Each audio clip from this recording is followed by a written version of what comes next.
ભારતના ગ્રામીણ અર્થતંત્રને લઈને એક મોટા સમાચાર સામે આવ્યા છે। છેલ્લા 2 દાયકાથી એટલે કે લગભગ 20 વર્ષથી ગામડાઓમાં રોજગારીની ગેરંટી આપતી મનરેગા યોજનાના દિવસો હવે ભરાઈ ગયા છે। કેન્દ્ર સરકાર મનરેગાના સ્થાને એક નવી હાઈટેક અને પારદર્શક યોજના લાવી રહ્યું છે। નામ છે G RAM, global rural employment and asset management. સ્વાભાવિક છે કે પ્રશ્ન થાય કે વર્ષ 2006 થી ચાલતી કરોડો ગ્રામીણ પરિવારોનો આશરો બનેલી આ મનરેગા યોજના અચાનક કેમ બદલવી પડી। સરકાર પાસે તેના મજબૂત કારણો છે। સરકાર મનરેગાની ખામીઓ ગણાવે છે, તેમાં સૌથી પહેલું ભ્રષ્ટાચાર અને નકલી જોબ કાર્ડ ગણાવે છે। મજબૂરી વગર જ કાગળ પર મજૂરોના નામ બોલતા હતા અને પૈસા વચેટિયાઓ ખાઈ જતા હતા। બીજું, બિન ઉત્પાદક કામો।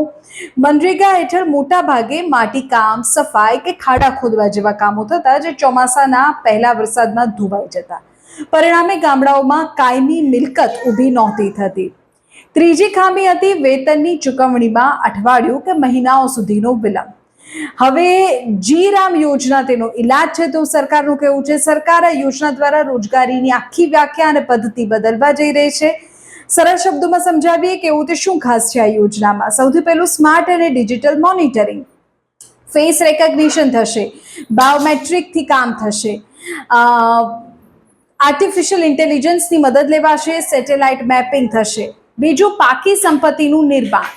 આ યોજનાનો મુખ્ય હેતુ માત્ર ખાડા ખોદવાનો નથી। ગામડાઓમાં પાકા રસ્તા, સરકારી શાળાઓ કે પંચાયત ભવનનું આધુનિકીકરણ, ચેકડેમ અને વોટર હાર્વેસ્ટિંગ જેવી કાયમી અસ્કયામતો બનાવવામાં પણ ગામડાઓ આત્મનિર્ભર બનશે।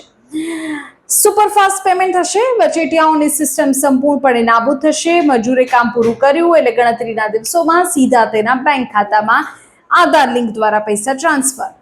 તો સરકાર એવું કહે છે કે સરકારનો ટાર્ગેટ હવે માત્ર મજૂરી આપવાનો નથી, પણ ટેકનોલોજીના સહારે રોજગારી આપી ભારતના ગામડાઓનો ચહેરો બદલવાનો છે।